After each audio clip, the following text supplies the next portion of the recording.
Hello दोस्तों। कुछ दिन पहले मेरा एक्सीडेंट हुआ था और एक्सीडेंट होने के बाद जब मैंने एक्सरे वगैरह निकाला, एमआरआई वगैरह निकाला, तो एमआरआई के बाद मुझे समझ में आया है कि मेरा एसीएल जो है वो कंप्लीट टियर है और उसी के साथ साथ मिनिस्कल भी टियर है। तो जब मुझे पहली बार ये पता चला तो मुझे बहुत तकलीफ हुई, क्योंकि ज़िंदगी में पहली बार ऐसा हादसा मेरे साथ हुआ था और शायद आप में से भी कुछ लोगों के साथ ऐसा हादसा हुआ होगा। तो पहली बार जब मैंने ये सुना तो मुझे बहुत तकलीफ हुई। उस दिन की रात मैं रात भर नहीं सोया, पागल हुए जैसा लग रहा था मुझे। मैं सोच रहा था कि मेरे साथ ये ऐसा क्यों हुआ, मुझे समझ में नहीं आ रहा था। I was frustrated. पर 2-4 दिन के बाद मैंने बोला अभी हो गया तो हो गया, क्या कर सकते हैं। और ये पहले ही हादसा था मेरे साथ, तो मैं पूरी तरह से टूट गया था। ये बातें मैं आपको इसलिए बता रहा हूँ क्योंकि अगर आपके साथ भी कभी एक्सीडेंट हुआ होगा तो इम्पोर्टेंट बात ये होता है कि आपका माइंडसेट। देखो, दो ऑप्शन है हमारे पास। एक तो रो रो के ऐसी जिंदगी गुजारना है, या फिर दूसरा ऑप्शन है कि मेडिकल ट्रीटमेंट करके एक बेहतर जिंदगी पा सके। तो सबसे पहले इंपॉर्टेंट बात होती है आपका माइंड सेट।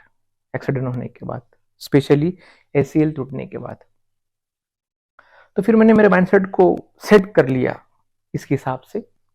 और जब मैं ट्रीटमेंट के लिए जाता था हॉस्पिटल, तो मेरे जैसे कुछ पेशेंट थे वहां पर जिनका एसीएल टूटा है, पीसीएल टूटा है। तो कुछ समय बाद मुझे ऐसा लगा कि यार ये जो प्रॉब्लम है वो मेरे लिए नॉर्मल प्रॉब्लम है। तो अगर आप भी इस तरह के प्रॉब्लम से उबर रहे हैं तो सबसे पहले आप माइंड सेट कर लीजिएगा, क्योंकि जब तक आपका माइंड सेट नहीं होगा तब तक आपकी हेल्थ सेट नहीं हो पाएगी। ये थी पहली बात।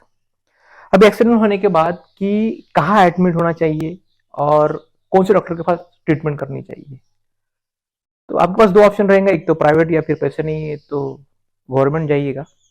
बट अगर आपके पास पैसे है तो मैं आपको प्रेफर करूंगा कि प्राइवेट ही जाइएगा। और प्राइवेट में भी 2-3 अच्छे डॉक्टर जो एक्सपर्ट है, जो सर्जन है, उन्हीं की तरफ जाइएगा। वो इसलिए क्योंकि मान लीजिए कि आपने 2-3 लाख की कार खरीद ली और वो खराब भी हो गई, तो आप 2 साल के बाद, 4 साल के बाद नई कार खरीद सकते हैं। बट एक बार अगर आपका पैर खराब हो गया तो 2 साल के बाद नया पैर नहीं खरीद सकते हैं, नेचुरली पैर नहीं खरीद सकते। इसलिए जिस भी डॉक्टर के पास आप जा रहे हैं वो एक्सपर्ट होना चाहिए, स्पेशली एसीएल में। अच्छा, मतलब उसको पता होना चाहिए कि आपका मेन प्रॉब्लम क्या है। दूसरी बात यह है कि प्रॉब्लम होने के बाद अगर आपका एसीएल टूटा हुआ है, सर्जरी करना है, तो अच्छे डॉक्टर के पास जाइए। पैसे थोड़े बहुत ज्यादा लगेंगे तो भी चलेगा, पर अच्छे डॉक्टर के पास जाइए। ये दूसरा काम हो गया। तीसरी बात, अभी जब आप थिएटर में जाएंगे तो आपको ऑपरेशन किया जाएगा, और आप अगर वीडियो देखेंगे एसीएल का ऑपरेशन कैसा होता है तो यूट्यूब पे बहुत सारे वीडियोस हैं। पर मैं ये कहना चाहूंगा कि आप बार बार एसीएल की वीडियोस मत देखिएगा, नहीं तो आपके सवाल दिमाग में बहुत सारे सवाल आएंगे। कैसा ऑपरेशन होगा, क्या होगा, जो इम्प्लांट डाले जाएंगे वो कौन से कंपनी के रहेंगे, जो ऑपरेशन करने वाला है वो किस तरह से ऑपरेशन करेगा, ऑपरेशन थिएटर कैसा है। और वीडियो देखने के बाद आपके दिमाग में बहुत सारी निगेटिविटी आएगी। एक दो बार देख लीजिए क्या है क्या है नहीं, पर कंटिन्यूअसली मत देखिएगा, नहीं तो कैसा है, आप निगेटिविटी में चले जाएंगे। दूसरी बात यह है कि सर्जन जो है वो आपका अच्छा होना चाहिए, उसको काफी अच्छा एक्सपीरियंस होना चाहिए। दूसरी बात। तीसरी बात, ऑपरेशन के बाद क्या करना है।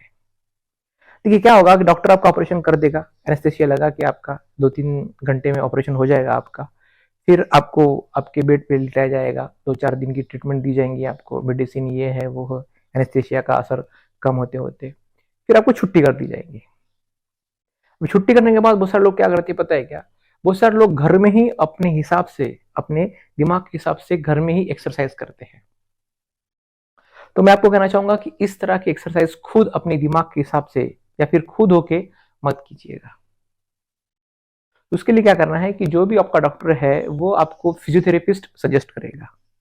तो अगर आपके पॉसिबल है तो हॉस्पिटल में फिजियोथेरेपिस्ट के हिसाब से वो एक्सरसाइज कीजिएगा, या फिर पॉसिबल नहीं है तो कोई अच्छा फिजियोथेरेपिस्ट को देखकर घर में उसकी एक्सरसाइज करना शुरू कर दीजिएगा।